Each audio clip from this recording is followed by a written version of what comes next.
ቋንጣ ኣብ ውሽጢ 20 ደቂቕ ከም ነዳልዎ ትፈልጡ ዶ?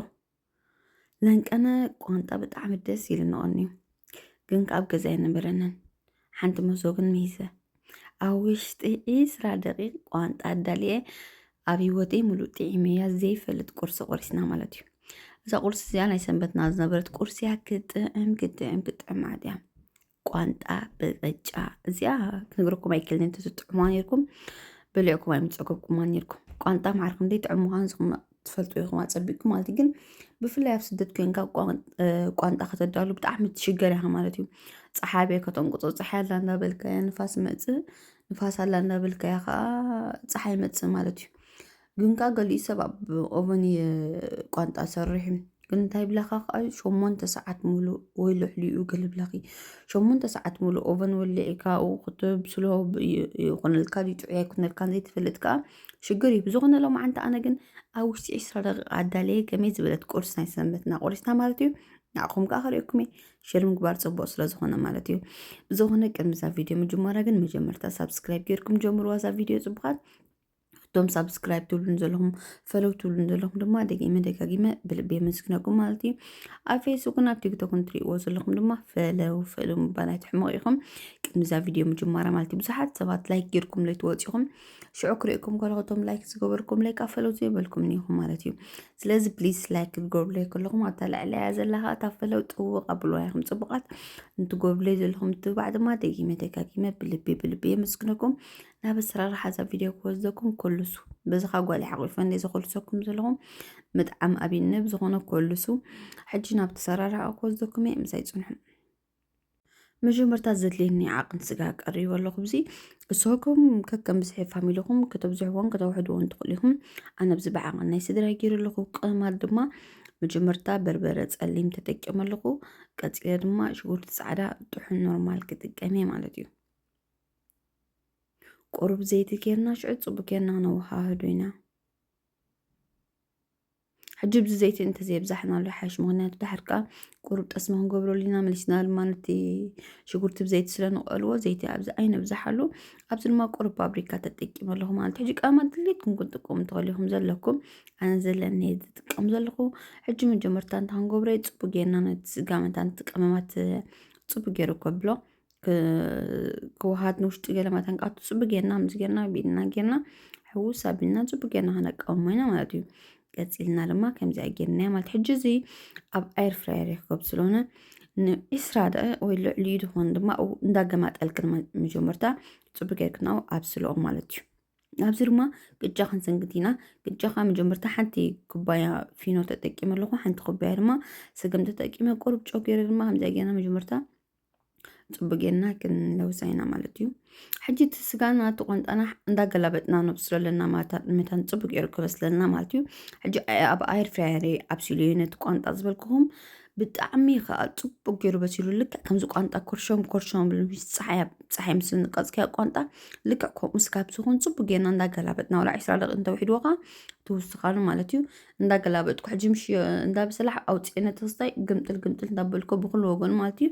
ከረክነ መወዳእታ ከመይ ኮይኑ ከም ዝበሰለ ብጣዕሚ ፅቡቅ ኮይኑ ንቕፅ ኢሉ ማለት እዩ። ስለዚ ከምኣ ጌርክን ቋንጣ ተጠቀማ እንታይ ገድሽክን ክኸብር ካብ ዓትዮ ወላ ክትገዝኦ ንበይኑ ተገድሽክን ንበይኑ ኣሽሓቲብ ክንትገዛእ ወይ ነቲ ቋንጣ ከተብስላካ ክንደይ ፃዕሪ ዘድልየካ ብጣዕሚ ዘዳኽመካ።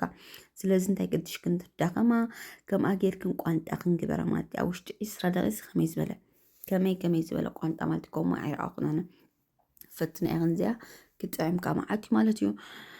ብዝኾነ ቅጫና በሲልና ብዚ ገማጢልናዮ ብክልቲኡ ወገን ፅቡቅ ጌርና ኣብሲልና ብድሕሪኡ ድማ ከምዚኣ ጌርና ፍትት ኣቢልና ክነዳልዋ ኢና ማለት እዩ።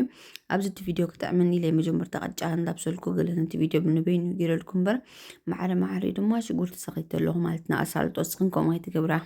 መጀመርታ ቅጫ ክትብስላ በቲ ድማ ድሓር መሊስክን ስልሲ ክትሰርሓ ገለ ግዜ ስለትወስድ ንቁጠባ ግዜ በቲኣ ቅጫ እንዳብሰልካ በቲኣ ድማ ስልስኻ ትሰርሕ ማለት እዩ። ብዝኾነ ብዚ ስልሲ ድማ ክሰርሕ ሽጉርቲ ድማ ሓንቲ ዓባይ ሽጉርቲ መቲረ ኣለኹ። ከምዚኣ ገይረ መጀመርታ ንዓኹ ክቆልዋ ማለት እዩ። እቲ ኣስጋይካ በቲኣ ትቕልወላ ኣላ ማለት እዩ። እዚኣ ንዓና ናይ ሰንበትና ቁርስና ዝነበረት እያ። ሰንበት ኮይኑ ሞ ከዓ ደስ ክብለካ ማለት እዩ። ውድ ዓመት ኮይኑ ዝኾነ ኣጋጣሚ ሃልዩ ፍሉይ ነገር ክትቆርስ ገለ ደስ ኒ ዝብለካ። ስለዚ ንስኹም ከ ንሰንበትኩም ድዩ ዝኾነ ኣጋጣሚ ሃልዩ ከምዚ ገይርኩም ቋንጣ ፍርፍር ትቁርሱ ማለት እዩ ብዝኾነ ሽጉርትና ቁርምዝ ተቐልውልና ድማ በርበረ ክንጥቀም ኢና ኣብዚ ፍርቂ ማንካ ዝኾን በርበረ ተጠቂሙ ኣለኹ ፍርቂ ማንካ ከመን ኣብዚ ሕዩ ኣለኹ እምበር ኣነ ብዙሕ በርበረ ኣይጥቀምኒ ወላ በዓል ቤተይ ወላ ደቀይ ገል ከዓ ብሕጂ ዝጅምራ ዘለዋ ስለ ዝኾና ብዙሕ ኣይበልዓንን ማለት እዩ ስለዚ ፍርቂ ማንካ ተጠቂሙ ኣለኹ ማለት እዩ ንስኹም ከ ከከም ድሌትኩም ዓቐን ትጥቀሙ ድሕሪ ትፈትዉ ኮይንኩም ሓንቲ ማንካ ምልእቲ ትገብርዋ ማለት እዩ ብዝኾነ ነቲ መጀመርታ ነቲ በርበረ ፅቡቅ ገይረ ይቆላልዎ ኣለኹ ከምቲ ትሪኡኒ ዘለኹም ፀኒሐ እንዳተመላለስኩ እንዳኸስኩ ፅቡቅ ገይረ ቆልዎ በርበረ እንድሕር ፅቡቅ ጌርካ ቆሊኻዮ ክስታይ ዝኹን ከም ዝማርማር ኣይብለካኒ ማለት እዩ ቀፂለ ድማ ሳልሳ ክጥቀሚ ኣነ ኮሚደረ ኣይጥቀምን እየ ብዝሎማዓንቲ ንስኹም ከም ምርጫኹም ወላ ኮሚደረ ክትጥቀማ ትኽእላ ኢኽን ሳልሳ ወላ በይኑ ክትጥቀማ ትኽእላ ኢኽን ዝያዳ ኣይጥዕመይ ሳልሳ ግን ኮሚደረ ቁልብ ከምዚ የምፅፆኒ ሕጂ ብሳልሳ ጥራይ ወላ ከምዚ ጌርክን ክትጥቀማ ትኽእላ ኢኽን እቲ ሳልሳና ቁልብ ምስ ተዋሃደልና ድማ ቀመማት ክንገብረሉ ኢና ኣብዚ ሽጉርቲ ፃዕዳ መቲረ ፀኒሐ ሽጉርቲ ፃዕዳ ጥቀም ኣለኹ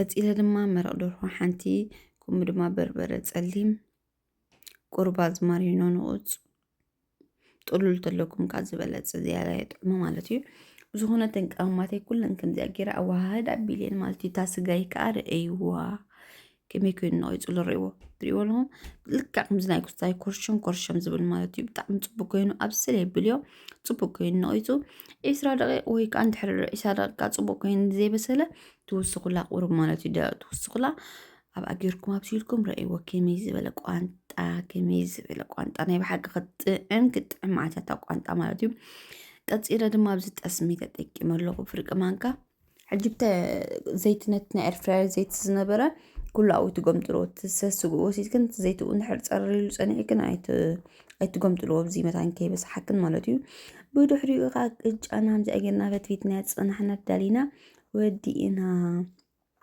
እዛ ቁርሲ እዚኣ ኣነ ክትግደክን ኣይክኒ ወላ በዓል ቤተይ ፅልል ኢሉላ ማለት እዩ ኣነ ከዓ ኣብ ሂወተይ ሙሉእ እንደ ከምዚ ዓይነት ቁርሲ ቆሪሰ ዘይፈልጥ ክጥዕም ማዓት እያ በቃ ስጋ ውድእ ትብላ ሓንስስ ይናብልናያ ማለት እዩ በሚሕር መቐረታ ስለዚ ፈትና ኢኽን ኣብዚ ከይበዝሖ ኢለ ኣጉዲለሉ ፀኒሐ ስልስስ ሽዑ ስለ ቁርብ ዝወሓዶ ካብ ዝኽእሉ ኣለኹ ማለት እዩ እንታይ ከይትብላ ብዝኾነ ምዛ ገይረ ፈትፊተ ፅቡቅ ገይረ እንትቅጫን ቋንጣ ስልሰይን ፅቡቅ ገይረ ድማ ምዛ ገይረ ከዋህደ ትርኢ ኣለኹም ቋንጣ ከመይ ኮይኑ ሕጂ ስጋ ወላ እኹሎ ክተብስሎ ትኽእልኒ ኢኻ ምስ ስልሲ ግን ከምኡ ጥዑም ኣይኮነልክን ቋንጣ እንድሕር ክትኮነልክን ደሊኽን ከምዚኣ ጌርክና ኣብስላ ማለት እዩ ኳረንቲ ኮይና ብዝኾነ እዚ ድማ ቁርስና ንቐራርብ ኣለና